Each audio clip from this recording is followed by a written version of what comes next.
What are you committed to? Just think about that question. What are you committed to?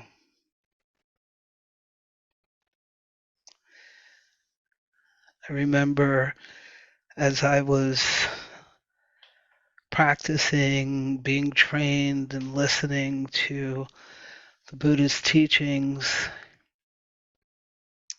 there's a lot about being in the moment and being present, right? We understand that. But a lot of folks didn't, or not many, if any, teachers have really actually named that the Buddha had an intention. And though it's clear he was committed to waking up, there's something about naming that intention. We name a lot about the presence, but we don't name that, you know, we might say the Buddha had a dream.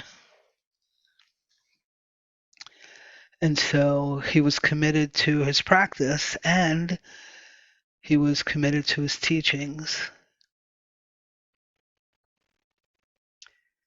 And I was, let's see, somebody's been repeating the quote. My girlfriend's been repeating this quote from the movie King George that said, "If you don't have a plan, you plan to fail."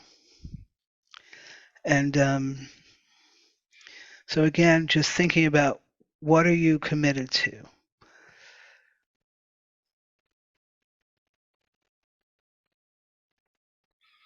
And I was sort of talking to a friend earlier, and when I asked her that question, she kind of grew blank, and I just named, that she's committed to her hair. She's very hair conscious. She spends a lot of money taking care of her hair, um, and she's committed to her body and her healing.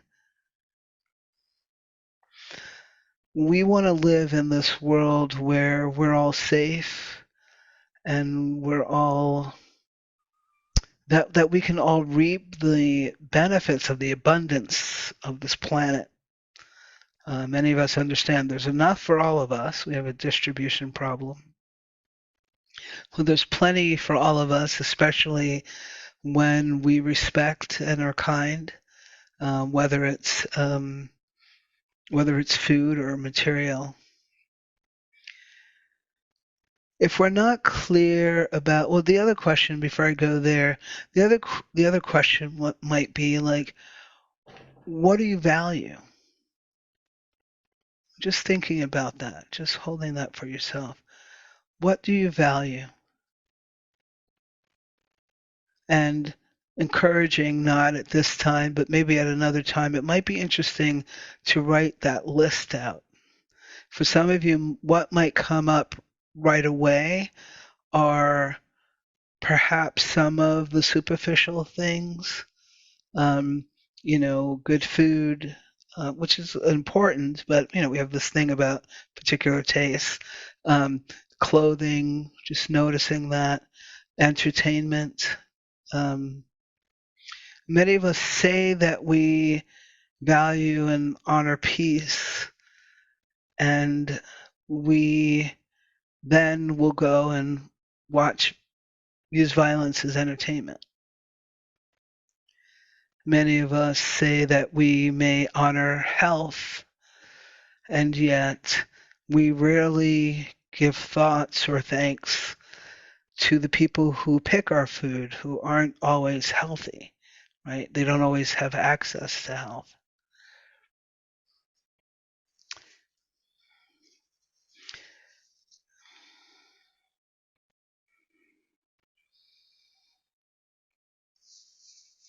Some of what happens for us and how we're conditioned is that whatever it is that we might feel that we deeply value and we're deeply committed to and what we deeply want to experience, escapes us, we can have the sense that we're not worthy when what you want is to be safe, what you want to be seen, when you want equal pay, when you want respect, when you want to be able to fully express yourself and your culture, and you're constantly being told you're not enough.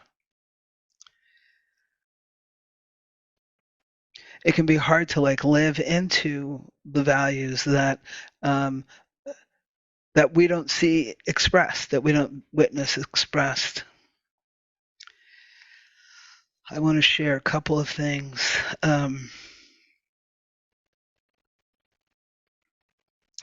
And yeah, I think I'll begin with this idea of worthy. This is by Stalina Goodwin from a book called Moments of Beauty: Minute Affirmations for Women on the Move. Your hands are worthy enough to hold the biggest dream your mind can create. Never allow the things of your past to paint the direction of your future. You are good enough to start over. You are good enough to open your arms and expect all good things to overtake you. I was speaking with a friend yesterday about many of us are conditioned, again, to believe we're unworthy. One of the most popular songs in our country and maybe globally, Amazing Grace, uses the term a wretch like me, a nothingness like me. And yet this nothingness is given breath, this breath of life. This nothingness has health as it shows up for us in different ways for different people, whether it's being able to comprehend or being able to run, whatever that is for you. The universe literally offers food for us and water, and we are enough.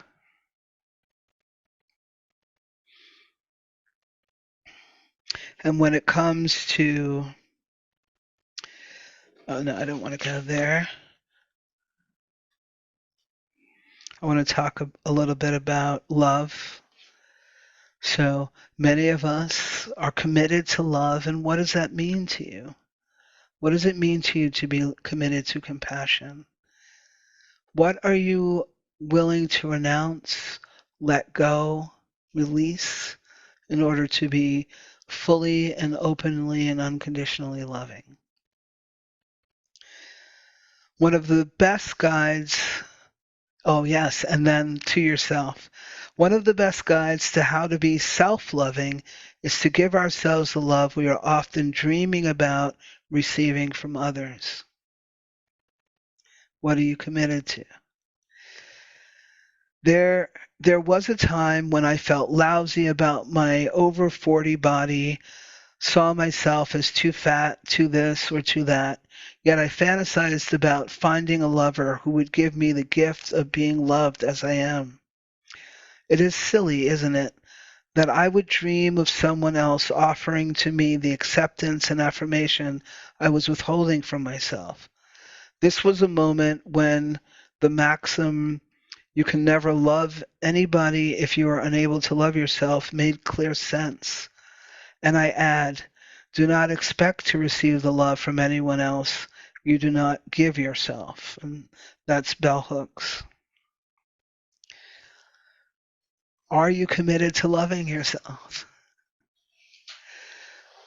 Uh, some of you have heard me say that I really believe that um, this this is it. This is the planet right here in the heart. This is the planet. This is society.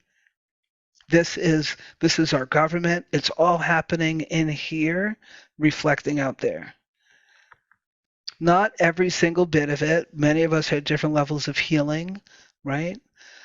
And we have healing to do. We have honoring our traumas. We have so much self-love to do. What's possible if you would believe that that you were worthy of your love, you were worthy of your care, and that the more you retain for you, for those of you who want to care for others, the better you can do that. Greta Scott King says love is such a powerful force. It's there for everyone to embrace that kind of unconditional love for all of humankind. That is the kind of love that impels people to go into the community and try to change conditions for others, to take risks for what they believe in.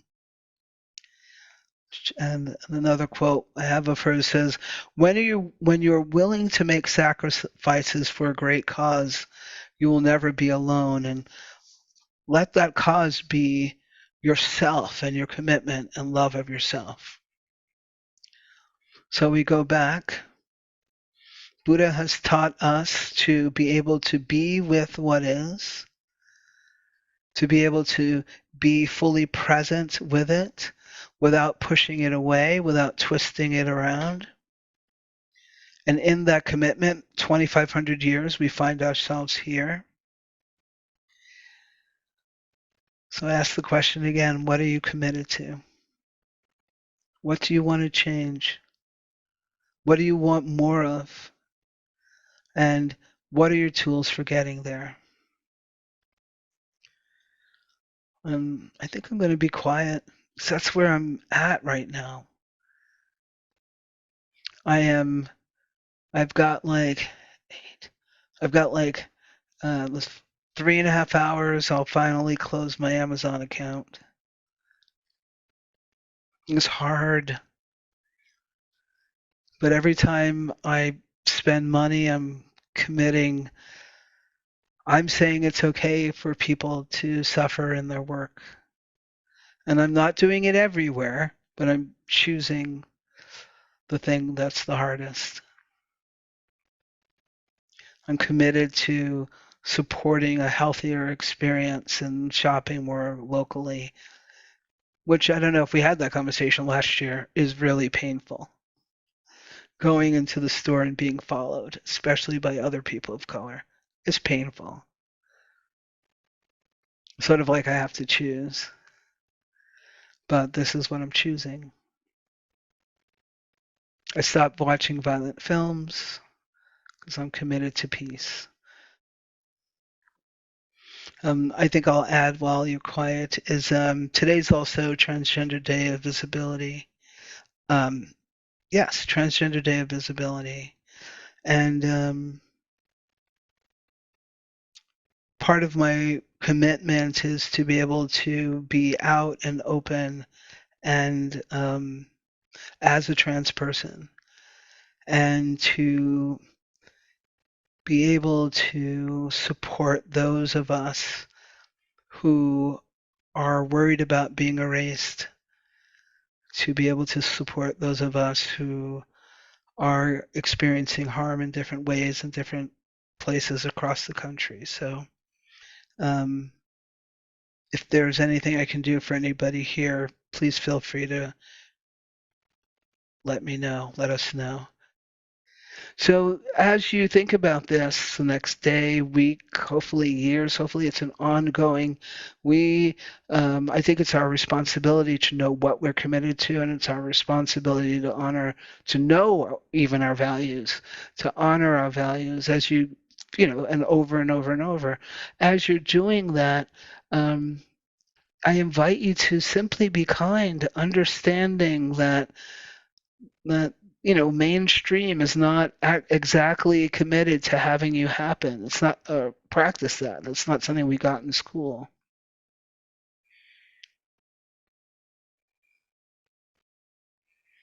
Someone said, trying to come back to my breath, literally and metaphorically, while in relationships, practicing compassion, clear seeing, faith. That's some work right there. It goes back to um, the person, I lost track already, who said, and I can't get this thing to go up, but who's like waiting to be in relationship till they're fully self-loving. It's in the relationship. I mean, do your work and then you'll get in the relationship, and then we'll see how it did, and then you might have to start again, and you be kind to yourself in that. Nobody trained us about that.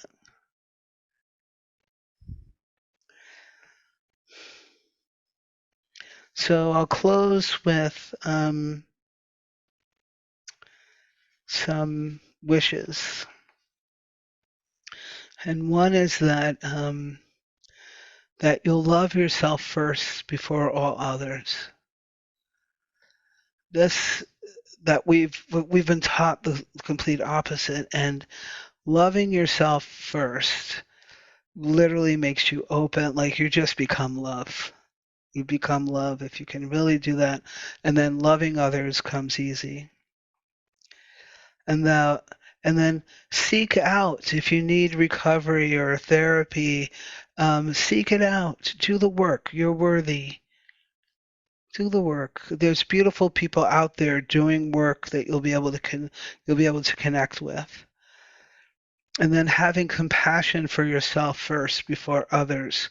Some of us struggle, many of us struggle with codependence. How do I love myself first enough so I know what I need, and even know when I'm acting from a codependent perspective? Um, yeah, know your dreams. Consider and honor them. Write them. That's another way to help create peace and joy and clarity, and just by knowing who you want to be, what your aspirations are, what you want to do, what you want to see, being able to say that, know that, and shift toward that. Like I said, the Buddha had an aspiration. He had an intention. He didn't just sit. He was practicing so that he could support the whole world with waking up to this beautiful, joyous experience that can be life in in many moments, if not all. So we'll do the merit now. We're offering the merit of this practice, the energy that comes from our time together, and first to yourself, seeing what you need. What do you need to hold on to get you through the next to the next experience? And then what you have to share and spare, offering out to all beings everywhere without exception. May they be free and protected. May they feel love and accept love. May they be peace and be safe.